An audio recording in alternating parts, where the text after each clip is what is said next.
Hi, good morning to all. So, today we'll discuss a topic that is coronary artery disease. So, what is coronary artery disease? As the name indicates, it is a problem in your coronary arteries. So, coronary artery disease में क्या होता है? जब coronary artery हमारे heart को blood supply करती है, जब उन coronary arteries में कोई प्रॉब्लम हो जाती है, उसी को हम बोलते हैं coronary artery disease. सो सबसे पहले हम डिस्कस करेंगे दूसरे कौन कौन से टर्म्स हैं जिनको हम इस डिज़ीज़ के लिए यूज़ कर सकते हैं. First one is coronary heart disease. Second is ischemic heart disease.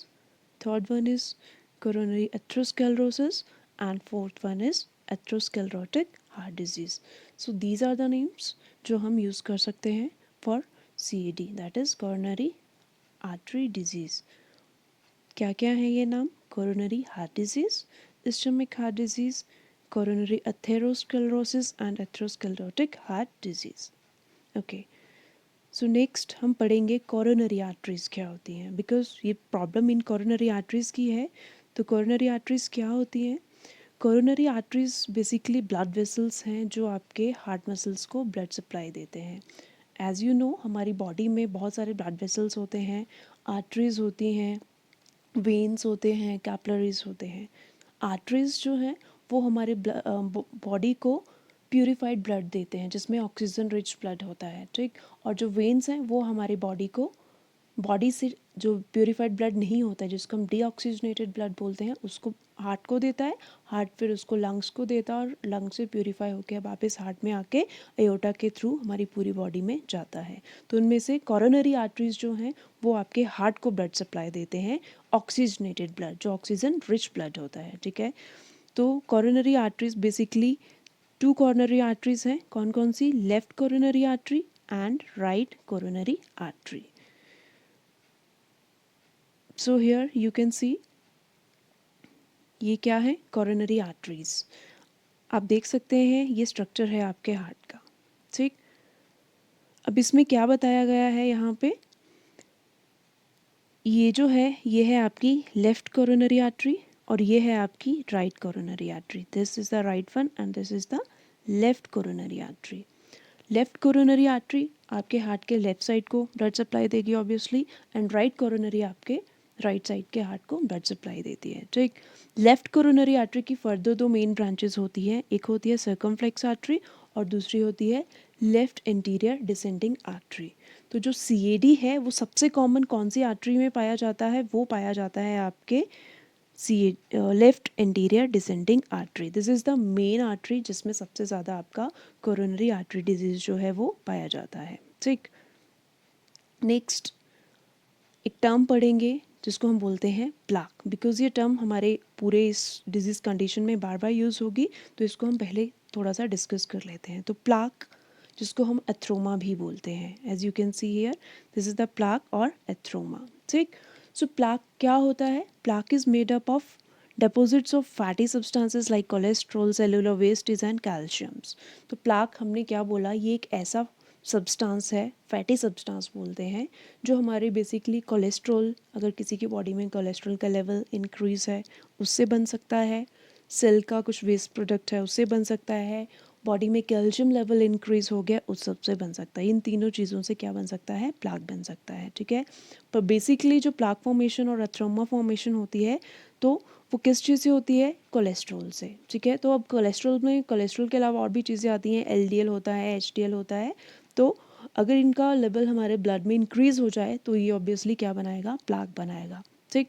Plaque दिखने में कैसा होता है? आप यहाँ पे इस पिक्चर में क्लियरली देख सकते हैं कि प्लाक कैसा है. ये है आपकी नॉर्मल आर्टरी जो अभी हमने बात करी. कौन सी आर्टरी? Coronary artery. यहाँ पे आप देख सकते हो उसका सा यहाँ से एक पार्ट उठाया है. This is the part from blood vessel, that is artery, coronary artery, ठीक. तो प्लाक क्या है? आप यहाँ पे ये येलो सब्सटेंस देख रहे हैं इस नेक्स्ट ब्लड वेसल में, ठीक है. ये येलो सब्सटेंस क्या है? बेसिकली ये जो फैटी सब्सटेंस है जो हमने अभी बात करा कि जो आपके हाई कोलेस्ट्रॉल की वजह से, हाई लो डेंसिटी लिपोप्रोटीन की वजह से आपके ब्लड वेसल्स में यहाँ पे एक जमना स्टार्ट हो जाता है, आप बोल सकते हो, ठीक है। तो उसी को हम बोलते हैं प्लाक फॉर्मेशन, ठीक है। तो सीएडी में हम प्लाक क्यों पढ़ रहे हैं? बिकॉज सीएडी यही कंडीशन है जिसमें आपके कोरोनरी आर्टरी में ये प्लाक और एथ्रोमा फॉर्मेशन हो जाता है। जिससे होता क्या है, जो आपके ब्लड वेसल्स आपके हार्ट को ब्लड सप्लाई देते हैं वो ऑब्स्ट्रक्ट हो जाते हैं, उनमें ब्लॉकेज हो जाती है, जिसकी वजह से आपके हार्ट के मसल्स को प्रॉपर्ली ब्लड सप्लाई नहीं मिल पाती है। तो यही सीएडी में होता है, ठीक। तो अब हम स्टार्ट करते हैं अपना disorder, that is coronary artery disease. So first we will discuss the definition. So what is the definition of coronary artery disease? So as you can see, coronary artery disease is the narrowing or blockage of the coronary arteries due to build-up of plaque in the vessel wall. क्या बोला यहाँ पे?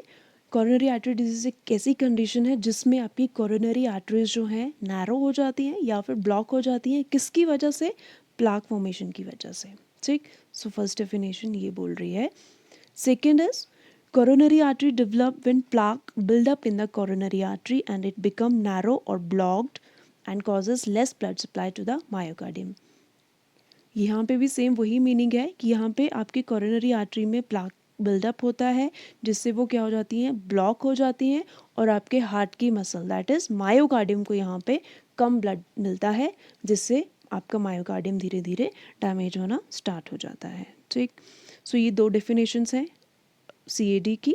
First है कि it is a narrowing और blockage of coronary arteries due to buildup of plaque in the vessel wall, and second is CAD develop when plaque build up in the coronary arteries and it become narrow or blocked and causes less blood supply to the myocardium.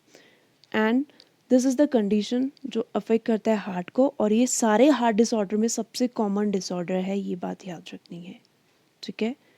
So this is the definition of the coronary artery disease. So next ये picture है, इसमें आप देख सकते हो कैसे problem arise हो रही है और कैसे ये आगे उसको लीड कर रही है, ठीक। तो सबसे पहले ये एक हेल्दी आर्टरी है, ठीक। धीरे धीरे यहाँ पे क्या है, फैट डिपॉजिट, ये येलो वाला पार्ट फैट डिपॉजिट हो रहा है, मतलब प्लाक बनना स्टार्ट हुआ है। धीरे धीरे ये प्लाक क्या है, ग्रो करा और इसने आपके आर्टरी को ऑब्स्ट्रक्ट कर दिया, ठीक है। अभी पूरी तरह से नहीं किया बट थोड़ा उसने ऑब्स्ट्रक्ट किया। नेक्स्ट जो लास्ट वाला है उसमें आप देख सकते हो, इसमें आपकी कॉर्नरी आर्टरी पूरी तरह से ब्लॉक हो गई है, और अब आपका जो ये मायोकार्डियम वाला एरिया है इसको ब्लड सप्लाई यहाँ से ऑब्स्ट्रक्ट हो गई है, जिसकी वजह से मायोकार्डियम में इस्चीमिया होता है और मायोकार्डियम के जो सेल्स हैं धीरे धीरे वो उनमें डेथ होना वो स्टार्ट हो जाते हैं, ठीक। सो ये कोरोनरी आर्टरी डिजीज़ है। नेक्स्ट हम डिस्कस करेंगे कॉजेज़ कि क्या कॉजेज़ हैं कोरोनरी आर्टरी डिजीज़ के, ठीक है। तो कोरोनरी आर्टरी डिजीज़ का सबसे जो कॉमन कॉज है वो है आपका एथेरोस्क्लेरोसिस। तो एथेरोस्क्लेरोसिस बेसिकली होता क्या है, ये आपका जो प्लाक है, ठीक है, जो प्लाक आपका बिल्ड होता है कोरोनरी आर्टरी की लाइनिंग में, उस प्रोसेस को हम बोलते हैं एथेरोस्क्लेरोसिस। तो atherosclerosis is what, it is a type of thickening और hardening of the artery caused by buildup of plaque in the lining of the artery. यही हमने अभी बोला कि एथेरोस्क्लेरोसिस क्या है। इसमें जो प्लाक है वो धीरे धीरे आपके blood vessel that is artery उसकी वॉल में धीरे धीरे वहाँ पे बिल्डअप होना स्टार्ट हो जाता है, उसी के लिए टर्म यूज़ की गई है atherosclerosis. So this is the main cause for CAD, ठीक। बट कॉजेज़ के अलावा कुछ रिस्क फैक्टर्स हैं, ठीक है, जो सीएडी लीड करते हैं। तो जो हमारे रिस्क फैक्टर्स हैं वो बेसिकली दो उसमें डिवाइड है। एक होते हैं non modifiable risk factors. Non modifiable risk factor means जिनको हम मॉडिफाई नहीं कर सकते हैं, ठीक। तो ऐसे कौन से फैक्टर्स हैं जिनको हम मॉडिफाई नहीं कर सकते हैं, तो इसमें आते हैं आपके, सबसे पहले आता है आपका फैमिली हिस्ट्री। अगर हमारी फैमिली में किसी को ये डिजीज़ कंडीशन है देन देयर आर चांसेस कि हमारी नेक्स्ट जनरेशन में, हमें या हमारी नेक्स्ट जनरेशन में ये डिजीज़ हो जाए, ठीक। सेकंड आता है इंक्रीजिंग एज। जैसे जैसे हमारी एज बढ़ती है वैसे वैसे क्या होता है, हमारे ब्लड वेसल्स डैमेज होना स्टार्ट होते हैं, उनकी इलास्टिसिटी ख़त्म होती है, जिसकी वजह से इंक्रीजिंग एज के साथ हमारा ये डिजीज़ कंडीशन होने के चांसेस इंक्रीज हो जाते हैं। ठीक, नेक्स्ट आता है मेल जेंडर। मेल पर्सनस में ये ज़्यादा होता है as compare to women, but जो प्री मीनोपॉजल वुमेन है उनमें मेन के कंपैरिजन कम होता है, बट नॉर्मल वुमेन के कंपैरिजन मीनोपॉजल वुमेन में ज़्यादा होता है। ठीक, एंड रेस, रेस मीन्स कि कौन से जो प्रजाति के लोग हैं उनमें ये ज़्यादा होता है। तो जो अफ्रीकन अमेरिकन लोग होते हैं उन लोगों में CAD होने के चांसेस बहुत ज़्यादा रहते हैं। So these are the non modifiable risk factors. Next हम पढ़ेंगे modifiable risk factors. So modifiable risk factors includes, first is high blood cholesterol level, means जब हमारी बॉडी में कोलेस्ट्रॉल का लेवल इंक्रीज़ हो जाता है। ठीक, अब ये कोलेस्ट्रॉल हम काफ़ी टाइम ये टर्म यूज़ कर चुके हैं अभी तक। तो कोलेस्ट्रॉल होता क्या है? कोलेस्ट्रॉल हमारी बॉडी में एक फैटी सब्सटेंस होता है, ठीक है, जिसकी ज़रूरत हमारी बॉडी को नॉर्मल फंक्शनिंग के लिए चाहिए होती है। नॉर्मल फंक्शनिंग कौन कौन सी? जैसे ये सेल वॉल अगर किसी वजह से डैमेज हो गई है या टिश्यू डैमेज हो गया, इंजरी होगी उनमें, तो उसको रिपेयर करने में हेल्प करता है। ठीक, सेकंड, ये विटामिन डी की प्रोडक्शन में हेल्प करता है। ठीक, उसके अलावा ये बहुत टाइप के हार्मोन्स बनाने में भी हेल्प करता है। ठीक है, तो अगर एक लिमिटेड अमाउंट में हमारी बॉडी में कोलेस्ट्रॉल है तो कोई प्रॉब्लम नहीं है, पर जब इसका लेवल बॉडी में इंक्रीज़ हो जाता है तब ये धीरे धीरे आपके ब्लड वेसल्स में बिल्डअप होना स्टार्ट हो जाता है। तो नॉर्मल अमाउंट जो है आपका कोलेस्ट्रॉल का वो कितना होना चाहिए? लेस देन 200 mg पर DL। 200 mg पर DL से कम हमारा जो है कोलेस्ट्रॉल का लेवल होना चाहिए। ठीक, अगर इससे ज़्यादा होता है तो रिस्क जैसे जैसे ज़्यादा होगा वैसे वैसे यहाँ पे ये CAD होने के चांसेस इंक्रीज हो जाते हैं। ठीक, सो नेक्स्ट आता है after high blood cholesterol level, next is unhealthy diet. अगर हम डाइट जो है वो अनहेल्दी ले रहे हैं, लाइक आजकल बहुत सारी चीज़ें हम बाहर से खाते हैं, ठीक है, जो चिप्स हो गए, बहुत सारे फ्राइड चीज़ें, बहुत सारी चीज़ें, ठीक है, तो अगर ऐसी चीज़ें हम खाएंगे, ठीक है, उनका कंजप्शन अगर हम ज़्यादा करेंगे तो होगा क्या? ये हमारी बॉडी में कोलेस्ट्रॉल के लेवल को इंक्रीज़ करेगा। ठीक है, तो वो डायरेक्टली आपके CAD के चांसेस को भी इंक्रीज़ करेगा। ठीक, third one is cigarette smoking.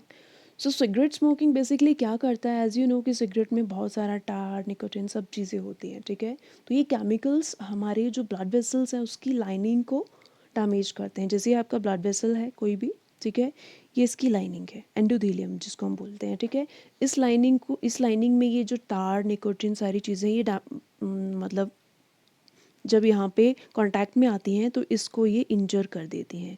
जब यहाँ पे इंजरी होगी इसकी वजह से तो क्या होगा?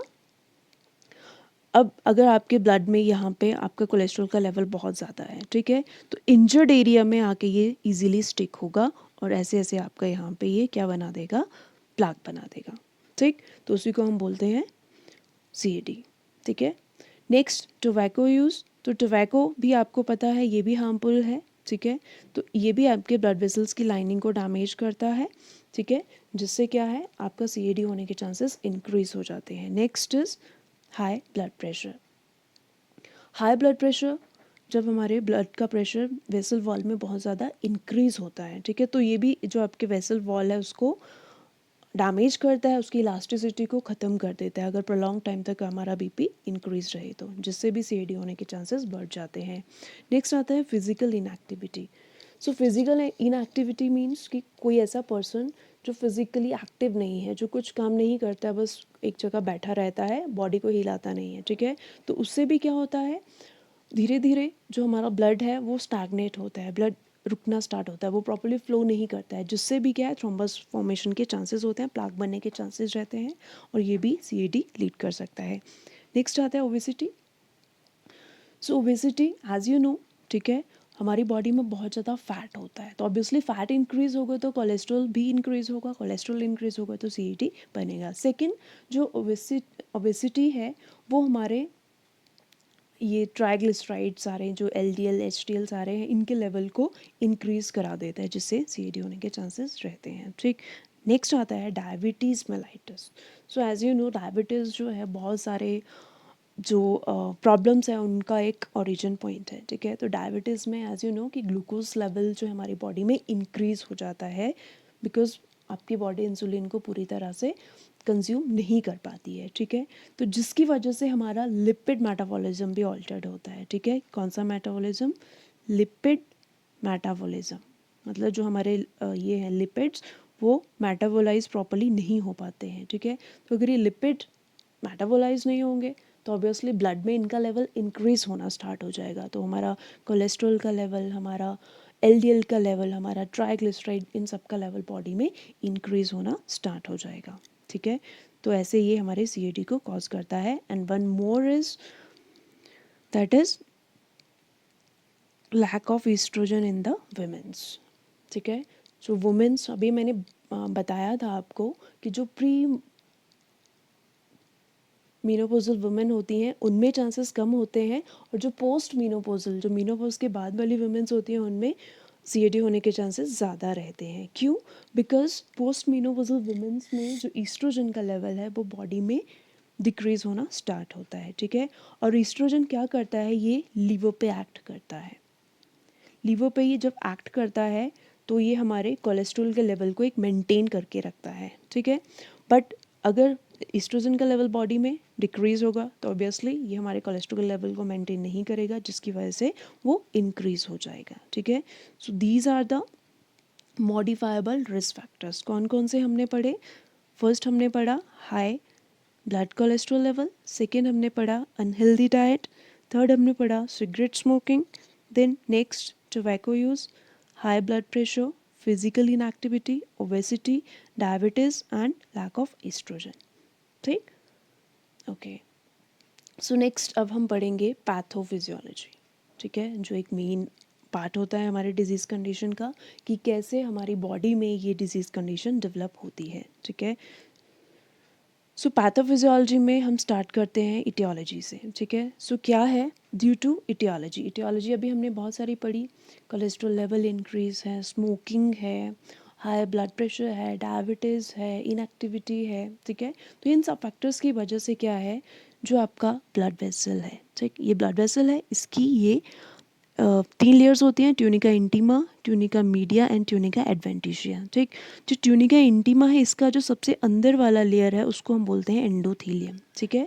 तो इसकी वजह से होता क्या है, ये एंडोथीलियम जो लाइनिंग है ये डैमेज होना स्टार्ट हो जाती है, उसमें इंजुरी हो जाती है। आप देख सकते हो हमने यहाँ पे लिखा है like due to etiological factor injury हुई आपके एंडोथीलियम में, ठीक है, जो आपकी ट्यूनिका इंटीमा को लाइन करता है, ठीक है। जो आपका एंडोथीलियम में इंजरी हुई उसकी वजह से क्या होगा, वहाँ पे धीरे धीरे फैट जो है वो एक्यूमुलेट होना स्टार्ट हो जाएगा। अब ये वाला एरिया इंजर्ड है तो यहाँ पे धीरे धीरे फैट जो है वो डेवलप होना स्टार्ट हो जाएगा, अगर आपकी ब्लड में कोलेस्ट्रॉल का लेवल इंक्रीज है, ठीक है। अब ये होने की वजह से नेक्स्ट क्या होगा, जो प्लाक है वो धीरे धीरे बिल्डअप होएगा, बढ़ता जाएगा। जैसे अभी हमने देखा ये लाइनिंग थी, ये डैमेज हुई, प्लाक बनना स्टार्ट हुआ, धीरे धीरे ये ऐसे ऐसे बिल्डअप होता जाएगा, इसका साइज बढ़ेगा और ये धीरे धीरे नेक्स्ट क्या हो जाएगा, increase in size and hard हो जाएगा, ठीक। अब इसकी वजह से क्या है, यहाँ पे ऑब्स्ट्रक्शन हो गई, ठीक। अब मान लो ये वाला पार्ट जो है ये है तो आपका हार्ट, ठीक है। अब ये कोरोनरी आर्टरी इस वाले पार्ट को ब्लड सप्लाई दे रही है, ठीक है। तो अब यहाँ पे जो एरिया है, दिस एरिया, ये क्या है, नैरो हो गया है, ऑब्स्ट्रक्ट हो गया है, ठीक है। तो अब जो ब्लड सप्लाई है इस एरिया को वो कम जाएगी, ठीक है। यही हमने नेक्स्ट लिखा है, this causes obstruction in the blood flow in the coronary artery, ठीक है। कॉर्नरी आर्टरी में ऑब्स्ट्रक्शन होगी, कॉर्नरी आर्टरी में ऑब्स्ट्रक्शन होने से होता क्या है, ठीक है। जब कॉर्नरी आर्टरी में ऑब्स्ट्रक्शन हुई आपके मायोकार्डियम को ब्लड डिक्रीज हो गया, यहाँ पे यही लिखा है, ठीक है। तो उसके लिए टर्म होती है मायोकार्डियल इस्चीमिया। इस्चीमिया जो टर्म है उसका मतलब होता है डिक्रीज्ड ब्लड फ्लो, ठीक। तो मायोकार्डियल इस्चीमिया होगा, मायोकार्डियल इस्चीमिया जब होगा, ठीक है, कुछ केसेस में यहीं पे पेशेंट को चेस्ट पेन फील हो जाती है, वो डॉक्टर के पास जाता है और उसको सीएडी डायग्नोज हो जाता है, ठीक। कुछ केसेस में जो प्लाक है, ठीक, जो ये प्लाक है ये क्या है, पूरी तरह से आपके ब्लड वेसल को ऑब्स्ट्रक्ट कर देता है, ठीक है। जब ये पूरी तरह से ब्लड वेसल को ऑब्स्ट्रक्ट करेगा या प्लाक में से कोई पार्ट टूट के उससे आगे जाके ब्लड वेसल को ऐसे पूरी तरह ऑब्स्ट्रक्ट करेगा, if plaque completely obstruct the coronary artery, तब रिजल्ट क्या होगा, रिजल्ट होगा मायोकार्डियल इन्फार्क्शन, मतलब हार्ट अटैक। बिकॉज अब ये वाला मायोकार्डियम है, इसको ब्लड सप्लाई पूरी तरह से ऑक्लूड हो गई है, तो इस मायोकार्डियम को बिल्कुल भी ब्लड सप्लाई नहीं मिलेगी और यहाँ के सेल्स एंड टिश्यूज जो हैं वो ख़त्म हो जाएंगे, डेड हो जाएंगे। उसी को हम बोलते हैं इन्फार्क्शन और इसी का दूसरा नाम है हार्ट अटैक। सो एक बार फिर से देखते हैं पैथोफिजियोलॉजी क्या हुआ। Due to etiological factor injury हुई एंडोथेलियम में, ठीक है। धीरे धीरे उस इंजरी वाले एरिया में फैट जो है वो एक्यूमुलेट होना स्टार्ट हो गया, ठीक। फिर उसके बाद धीरे धीरे प्लाक क्या है वहाँ पे बिल्डअप होना स्टार्ट हो गया, धीरे धीरे उसका साइज़ बढ़ा और वो हार्ड हुआ। उस प्लाक के साइज़ इंक्रीज होने की वजह से जो ब्लड फ्लो है कोरोनरी आर्टरी में वो कैसा हो गया, वो ऑब्स्ट्रक्टेड हो गया। उसमें ऑब्स्ट्रक्शन होने की वजह से जो मायोकार्डियम है उसको ब्लड सप्लाई नहीं मिली और मायोकार्डियल इस्कीमिया हुआ। अब अगर प्लाक आपके ब्लड वेसल को पूरी तरह से ऑक्लूड कर रहा है, ऑब्स्ट्रक्ट कर रहा है, तो क्या हो जाएगा, पर्सन को मायोकार्डियल इन्फार्क्शन हो जाएगा, हार्ट अटैक हो जाएगा। So this is the pathophysiology of CAD। So in this picture as you can see क्या क्या हुआ। सबसे पहले एक हेल्दी आर्टरी है, this is the healthy artery, ठीक। यहाँ पे जो प्लाक है वो धीरे धीरे यहाँ पे इंजरी हुई किसी भी वजह से और ये प्लाक यहाँ पे बनना स्टार्ट हुआ, ठीक। यही हमने अभी पैथोफिजियोलॉजी में पढ़ा। जब ये प्लाक बनना स्टार्ट हुआ धीरे धीरे ये साइज़ में इंक्रीज़ हुआ, यहाँ पे आप देख सकते हो इसका साइज़ क्या है, इंक्रीज़ हो रहा है, ठीक। धीरे धीरे ये प्लाक इतना बड़ा हो गया कि अब इसने आपके ब्लड सप्लाई को पूरी तरह से ऑक्लूड कर दिया और आपका मायोकार्डियल इस्कीमिया हो गया, मायोकार्डियल डेथ हो गया। आप इस पिक्चर में देख सकते हो ये आपकी कॉर्नरी आर्टरीज हैं, ठीक। इनमें ये येलो जो सब्सटेंस आपको दिख रहा है, ठीक, दिस येलो सब्सटेंस ये क्या है, प्लाक फॉर्मेशन। तो इस प्लाक ने क्या किया, इन कॉर्नरी आर्टरीज को ब्लॉक कर दिया है। जब ये कॉर्नरी आर्टरीज ब्लॉक हो गई हैं तो जिस भी कॉर्नरी आर्टरी में ये ब्लॉकेज हुई है और जिस पार्ट को वो ब्लड सप्लाई दे रही है, यहाँ पे ब्लड सप्लाई रुक जाएगी, इस एरिया का डेड हो जाएगा एरिया, ठीक है, सेल्स डिस्ट्रॉय हो जाएंगे। अगर ये वाली है तो यहाँ डिस्ट्रॉय हो जाएंगे, ये वाली है यहाँ डिस्ट्रॉय हो जाएंगे, जिससे मायोकार्डियल इन्फार्क्शन होगा जिसको हम हार्ट अटैक बोलते हैं। So thank you, this is all about the CAD, जिसमें आज हमने पढ़ा CAD क्या होता है, उसके डिफरेंट नेम्स क्या हैं, कॉर्नरी आर्टरीज क्या हैं, उनका फंक्शन क्या है, CAD की definition, causes, risk factors and pathophysiology. अब एक डिजीज़ कंडीशन में इसके अलावा भी बहुत सारी चीज़ें होती हैं, साइन एंड सिम्टम्स होते हैं, डायग्नोस्टिक टेस्ट होते हैं, मैनेजमेंट होती है, मेडिकल, सर्जिकल, नर्सिंग मैनेजमेंट, तो वो वाली चीज़ हम नेक्स्ट पार्ट में डिस्कस करेंगे। So thank you.